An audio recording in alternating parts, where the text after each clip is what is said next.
আপনি কি জানেন মৃত্যুর আগে মানুষ কিছু বিশেষ সংকেত পায় যেগুলো সম্পর্কে জানলে আপনি আগেই বুঝতে পারবেন শেষ সময় কাছাকাছি।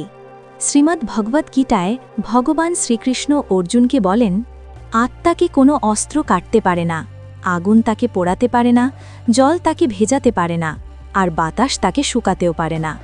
অর্থাৎ আত্মা অমর, কিন্তু আমাদের শরীর নশ্বর। এই পৃথিবীতে যে জন্ম নিয়েছে তার মৃত্যু একদিন নিশ্চিত। সে যত বড়ই হোক, রাজা, মহাপুরুষ কিংবা অবতার, সবাইকে একদিন এই পৃথিবী ছেড়ে যেতে হবে। কিন্তু মৃত্যুর পর কি হয়? আত্মা কোথায় যায়? পুনর্জন্ম কি সত্যিই আছে? এই সব প্রশ্নের উত্তর পাওয়া যায় গরুড় পুরাণে। গরুড় পুরাণে ভগবান বিষ্ণু তার বাহন গরুড়কে মৃত্যুর পর আত্মার যাত্রা সম্পর্কে বিস্তারিত বলেছেন। নরক, স্বর্গ এবং পুনর্জন্ম সব কিছুই এখানে বর্ণনা করা আছে।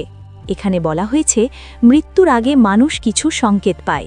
চলুন জেনে নিই সেই ভয়ঙ্কর সংকেতগুলো। প্রথম সংকেত, যখন কোনো মানুষের মৃত্যু কাছাকাছি আসে তখন সে তেল বা পানিতে নিজের ছায়া দেখতে পায় না। দ্বিতীয় সংকেত, সে তার আশেপাশে পূর্বপুরুষদের উপস্থিতি অনুভব করতে শুরু করে। তৃতীয় সংকেত, নিজের শরীর থেকে অদ্ভুত গন্ধ আসতে থাকে যা অন্য কেউ বুঝতে পারে না। চতুর্থ সংকেত, আয়নায় নিজের মুখের পরিবর্তে অন্য বা বিকৃত মুখ দেখা যায়।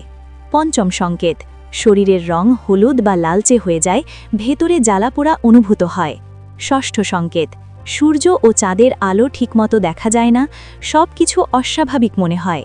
সপ্তম সংকেত, চোখের দৃষ্টি কমে যায়, শরীর দুর্বল হয়ে পড়ে এবং অস্বস্তি বাড়তে থাকে।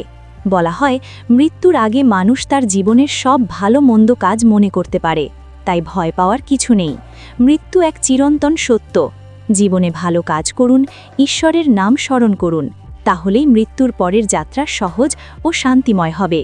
ভিডিওটি ভালো লাগলে লাইক দিন, শেয়ার করুন আর এমন ভিডিও পেতে চ্যানেলটি সাবস্ক্রাইব করতে ভুলবেন না।